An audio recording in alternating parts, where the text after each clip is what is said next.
wanted is a story based on a comic book that's real and exciting. The 14-year-old boy in me was really like, yes, I'm going to do this cool action comic book adaptation film thing.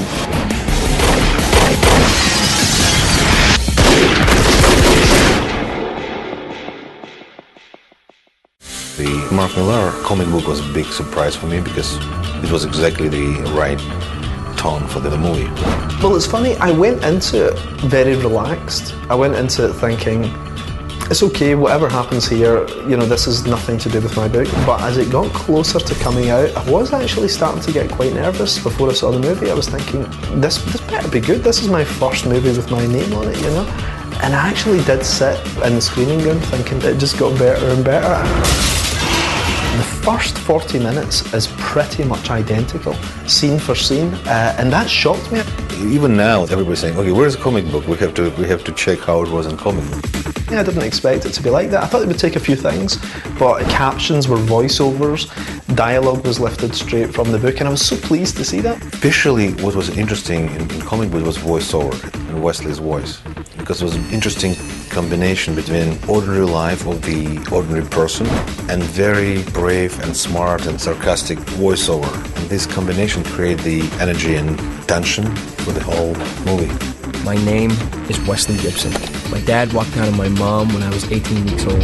One of my favourite scenes that was transplanted was the opening scene, which was where suddenly this guy sort of sees a dot on his head, takes out his guns, jumps out the window and starts chasing after his assassins. It's a beautiful scene. The way it's actually shot is almost panel for panel like the comic book. We use the same tools Mark Millar used in his book. It's a combination between humor and violence, because together it becomes very entertaining and smart. But another thing that was great as well was there was a few scenes that maybe I only had a couple of panels to play with because you don't really have a lot of room in a comic book, that they fleshed out and made into cool big scenes, like this gigantic chase sequence.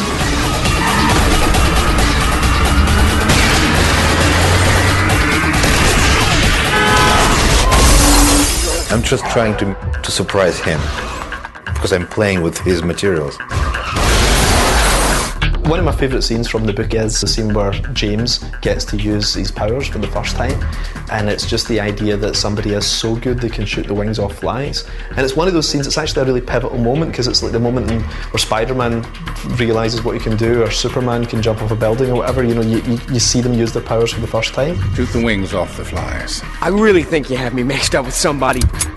1, 2, 3. So if they'd screwed that up, it would have been quite disappointing, but they just nailed it absolutely perfectly. This moment where Wesley's quitting his job, in the movie it's a great moment where Wesley picks up his computer keyboard and smacks it off somebody's face, and you just see teeth flying through the air and the keys forming, a lovely sweary word that is also the title of this particular chapter. So there's all these little Easter eggs, you know, that fans of the book will be able to sort of pick up on and see these little clues that civilians won't recognise, you know. That is so realistic. But the movie is identical in tone. The exploding heads with bullets passing through them and everything, all that cool stuff from the book, it's all there. But it's totally uncompromising, which is brilliant. But it's a genuine risk because, you know, if you do an R-rated movie, you are immediately telling a section of society, sorry, you know, this is too cool for you, you can't get in, you know. It's brave, entertaining, it's edgy. We've spared no expense in the design of the film to make it stunning and bizarre and original. And I was all like, yeah, that's going to be exciting. And it is, and it's great. Mark Millar and I, we have the same language, even if his accent and my accent is just totally different, and sometimes it's very difficult to understand each other. What did you say?